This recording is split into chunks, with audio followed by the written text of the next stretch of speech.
Football, what an exciting time for the Big Ten. Going to create some really exciting matchups that I think our fans are going to enjoy, but also obviously going to create some challenges as well. Some of those challenges are magnified for a Penn State being one of the most northeast schools without an international airport. For the media that's been to Happy Valley, you know some of the travel challenges that exist there. So we spent a ton of time talking to NFL organizations as well as college programs that have done East Coast to West Coast travel during a season, and what are the best practices for that. So put a lot of time into that, and we're excited about those opportunities. You talk about the season, I think one of the big storylines for us obviously is 3 new coordinators, which is unusual. Andy Kotelnicki, who we hired as our offensive coordinator from the University of Kansas, has been great. I got a ton of respect for what they were able to do at Buffalo as well as what they were able to do at Kansas. I got a ton of respect for his former head coach and Lance, and have followed those guys closely for a long time. I think the big thing was this going to make sense for him and us? We're not starting from scratch. So are you able to come in, study what we do, what can stay the same, and what needs to change? I think the big thing, obviously, did a ton of good things on offense last year, but we were not explosive enough. And Coach Kotelnicki and what they were able to do at Kansas the last 2 years, extremely explosive, and just did a really good job as a relational leader coming in and building those relationships with our staff and players. On the defensive side of the ball, a name that you guys are all familiar with, and Tom Allen was a head coach in this conference for a long time, so got great perspective there. And Tom was in a position where he did not really need to take a job, so spent a ton of time making sure that Penn State was the right fit for him, and he was the right fit for us. Had about a 2-week interview process with us, actually in Happy Valley, during bowl prep, and that went really well. Tom's done a great job. Obviously, a little bit different situation depending on what metric you look at. We had arguably the number 1, 2, or 3 defense in college football last year, so Tom is stepping into that position and has done a really good job. Excited about how he has joined our staff and impacted our players. And then Justin Lustig, our special teams coordinator.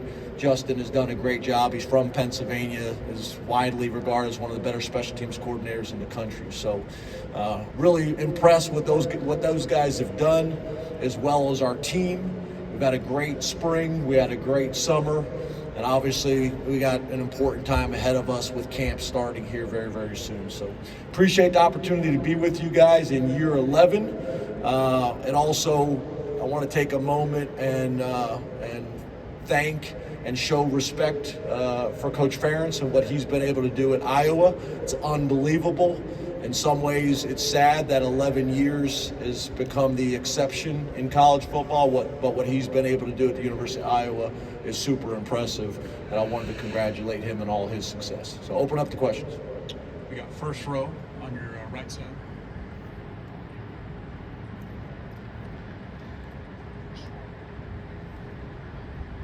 Kenneth Berry, Touchdowns and Tangents. Hey, Kenneth.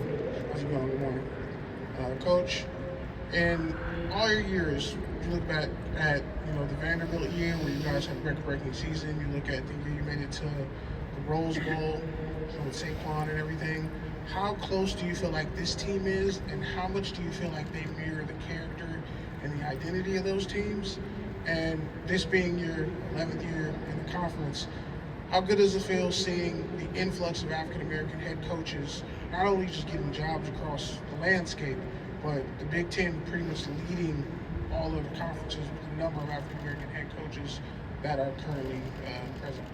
Yeah, I'll answer the second part first. I love the fact that the Big Ten is one of the leaders in this space. I think that sends a very clear and loud message that people are going to be judged by their work and their production. And I think the Big Ten is a great example of that. Obviously something that myself and Mike Loxley and a lot of the guys take a ton of pride in, and a ton of done a ton of work on as well. And hopefully that becomes more of the trend across college football as well as the NFL. Just spent some time the other day with Raheem Morris, who's one of my best friends. He was the defensive coordinator at Kansas State when I was the offensive coordinator, and is now the head coach of the Atlanta Falcons, getting a second chance, which is also not common. So I think that's powerful. And then, about our team and maybe some of the similarities to some of the teams that we had at Vanderbilt and over our time at Penn State as well. I think it starts with the three gentlemen that we brought with us, to this event. Guys that are experienced guys that have had a ton of success on the football field. They've handled themselves the right way academically on and off the field, and have won a ton of games. They're guys that embrace that we're at a place like Penn State where we've been able to consistently, for the most part, win 10 to 11 games, but that's not the expectation at Penn State. They chose Penn State just like I chose Penn State to compete for championships, and we embrace that. But we are one of the few programs in the country you can win 10 or 11 games and people are unhappy. So we embrace that. We're excited about those opportunities, and it starts for us at West Virginia in Morgantown, which is going to be a challenging opening game. First row here. Good morning, Coach. Nick Hamilton, Nightcast Media. Hey, Nick. How you doing? Good. Wanted to ask you about Abdul Carter, him changing positions from linebacker to defensive end. How much do you feel like that will strengthen your defense this season? And also, how does that placate as far as throughout the locker room, as far as taking that type of role, being a leader in the locker room? Yeah, so I think first thing is he'll play both.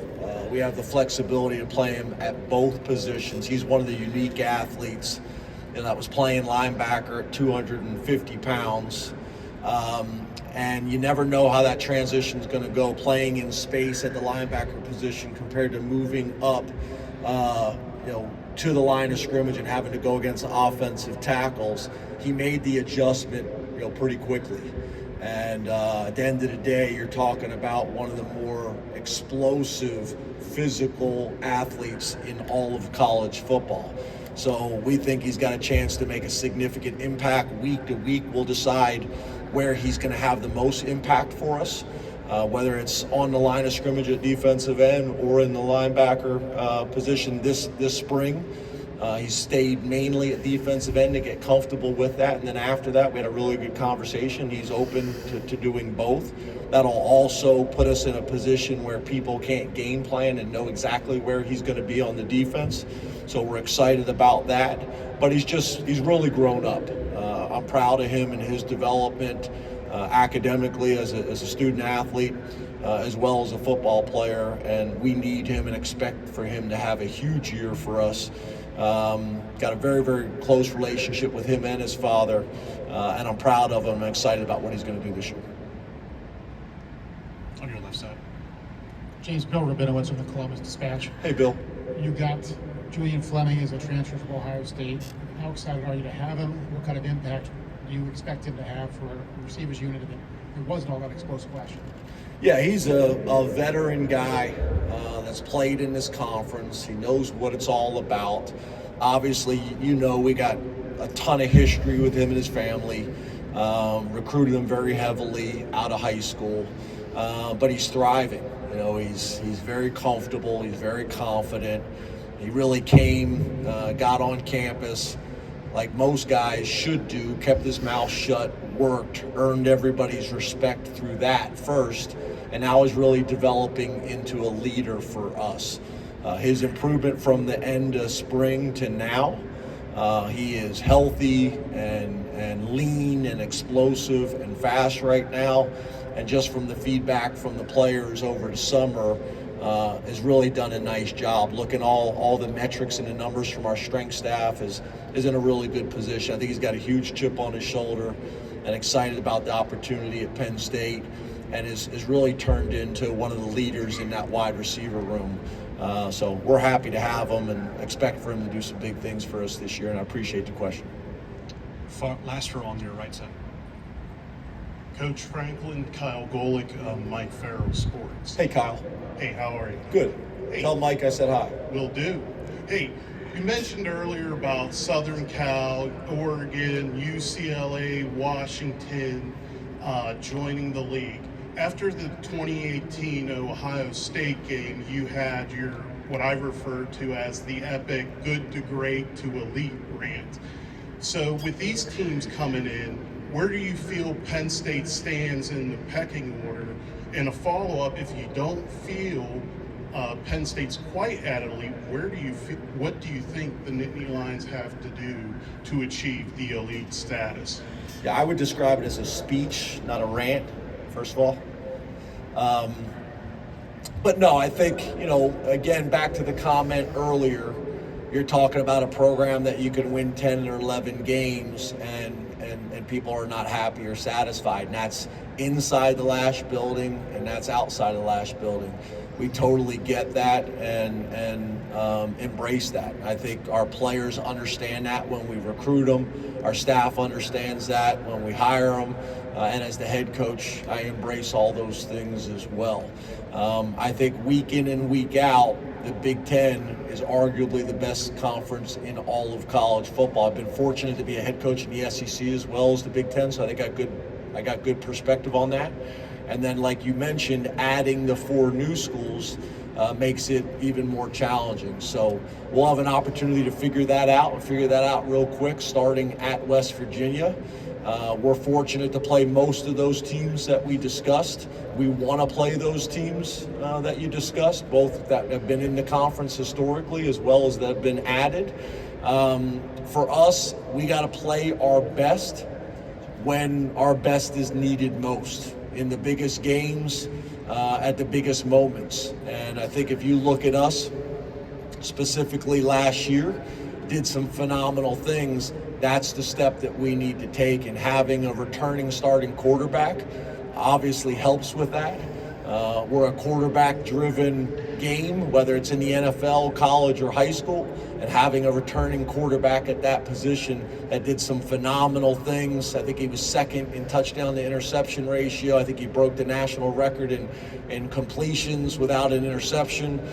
So did some phenomenal things, and we got to build on that.